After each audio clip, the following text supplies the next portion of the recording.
GM was early to dip its toes in the electric vehicle waters way back in the late 1990s, but their commitment has been rather questionable. In 2017, Chevrolet introduced the Bolt, a popular and affordable EV with more range than its contemporaries, but then it pulled the plug in 2023. During that time, the larger Bolt EUV was also added, but only for the last 2 years. Well, the Bolt is back for 2027, and while it looks very similar, it has some significant upgrades. Sadly, and rather confusingly, it'll only be around for a short while, as it's slated to stay in production only until mid-2027. Before we get into this review, do us a favor, hit those like and subscribe buttons below to get all of our latest content. For 2027, the Bolt is only available in the EUV body style, which is sort of their subcompact SUV. But overall, it's sized more like a larger hatchback. Up front, it looks very similar to the last version, but it does get this new slit here that sort of makes it look more like a conventional vehicle rather than an EV. Also missing is a more prominent blocker that used to be there, so it just looks a little more conventional overall. There are 2 trim levels, and this is the top RS trim, which kind of spices things up with some glossy black accents in the grille and also glossy black wheels. The biggest changes for the Bolt happen underneath. It gets an all-new 65 kilowatt-hour battery, it's a lithium iron phosphate chemistry, and it has fewer rare earth minerals, and it's also less expensive. Helping to keep costs down is also some part sharing. It pulls the motor from the Equinox EV, and it's good for 210 horsepower and 169 pound-feet of torque, which should get this to 60 miles an hour in just under 7 seconds. And it's a single motor that drives the front wheels. Also new is a Tesla-derived NACS charge port and much faster charge speeds, up to 150 kilowatts. And that's up from 55 kilowatts from before. That should get you from 10% to 80% in only about 25 minutes. How does this all come together on the road? Let's go for a spin and find out. From the driver's seat, I'm sitting rather upright, so kind of right in there with most SUVs. And as far as ride height, my eye line is about even with the top of sedans. So slightly elevated, but not quite SUV height. Now, it feels rather narrow from the driver's seat and also kind of tall, which would make you think that maybe it feels a little tippy, but that's not the case. Probably because with the batteries so low in the floor, that kind of gives you a lower center of gravity, so it doesn't feel as whippy or tippy. When it comes to power, there's plenty. Getting to 60 miles an hour in under 7 seconds is about what you'd expect for something that costs this little, but at the same time, it still feels a lot more responsive and quicker than most gas engines. Now, this isn't sporty at all, but it acquits itself pretty well on a curvy road like this. It doesn't feel out of sorts. I'm not getting much body roll, but I am getting a decent amount of road noise, and on the highway, it can get pretty noticeable. One-pedal driving is possible, and if you don't like it, there's a setting where you can actually turn it off. And you have 3 settings. You have off, medium, and high regen.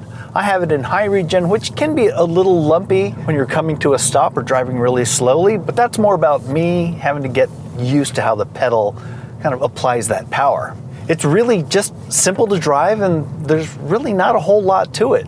Visibility is pretty great, especially out the front. This roof pillar doesn't get in my way, and the view out the back is pretty much what you'd expect from any subcompact SUV. Ride comfort is on the stiff side. You'll feel every little bump and rut, but even some of the moderate and larger bumps don't get intrusive or harsh. So I think it's tuned really well. Overall, it just drives how you'd expect.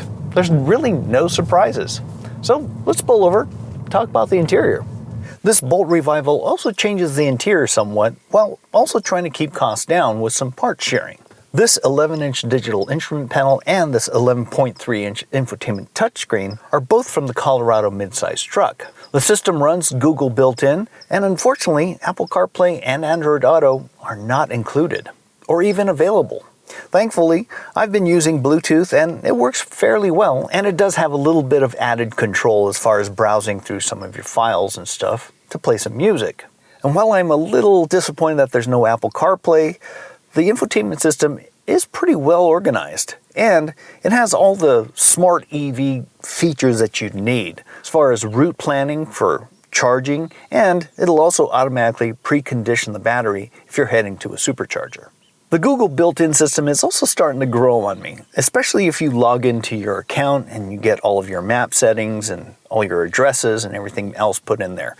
On top of that, you also have streaming services like Spotify and Amazon Music. Now, compared to the base model Bolt, this RS trim adds this synthetic leather upholstery, a power adjustable driver's seat, heated and ventilated front seats, as well as a heated steering wheel. For options, we have the dual panel sunroof and the technology package, which costs about $1,200. That adds a surround view camera, a virtual digital mirror here, wireless charging pad, there's also rear pedestrian detection, and a traffic sign reader. Optionally though, and this is one of those things that are unique to the Bolt, at least for this class, is Super Cruise. You can get it as an add-on for the technology package for about $3,200 more. And that really sets it apart from anything else in the class. When it comes to materials quality, well, it's somewhat disappointing, but maybe not so much when you consider the price and how much range you get. I am surrounded by hard plastics, although I do have decent padding for my elbows. Now that kind of cheapens the overall experience, and honestly, if you have stuff rattling around the cup holders or the bins, it can feel a little cheap. But overall, it's really not all that bad. They do feel sturdy at least. One thing that helped was moving the shifter from the center console to the column. That really opened up a lot more space, and actually has this huge bin here, these dividers here for the cup holders, and a ton of little bins here for the passenger side. There's also a really deep center bin, and door pockets rather large. At least when it comes to personal storage, you're not going to be wanting for more. Despite the Bolt's rather small footprint, I have plenty of space back here in the rear seats. I'm 5'10", sitting behind the driver's seat, which is set for me, and I've got plenty of leg room. I can't slide my feet under the front seats, but it's a pretty good position overall. More importantly though, I have thigh support, and that's somewhat rare among small, tiny little SUVs like this. Usually they're mounted lower to the floor to give you more headroom, but that kind of sends your knees upward and reduces thigh support. Now, materials quality is about what you'd expect. It's filled with hard plastics again, but at least I do have this padded center armrest, because the door armrest, it's hard plastic as well. Now, I'm also sitting a little taller than the front seats, which gives me a nice view out the front, and passengers back here also have two USB-C charge ports to keep the devices juiced up. Behind the rear seats, we have 16.2 cubic feet of cargo space, and even though there's no frunk, there is this massive bin underneath, and the floor slides flat with it. So it's a very usable and very deep space. The rear seats are 60/40 split folding, and latches are right there. Pricing for the Bolt starts right around $29,000 for the base LT trim, while this RS starts closer to $33,000. As tested with all the options, we're looking closer to $35,000. And depending on where you live, there may still be some state or local incentives, especially if you're on a budget. Now, compared to the Nissan Leaf, that starts right around $31,000 and climbs as high as $40,000 and can get up to 303 miles. Meanwhile, the Hyundai Kona Electric starts right around $34,000 and gets up to 261 miles of range.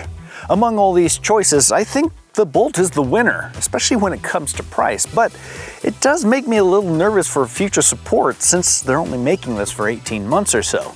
But what would you do? Would you go with the Bolt, or perhaps stick with the Leaf or the Hyundai Kona? Let us know in the comments below. As always, thanks for watching, and don't forget to hit those like and subscribe buttons below, and we'll see you in the next review.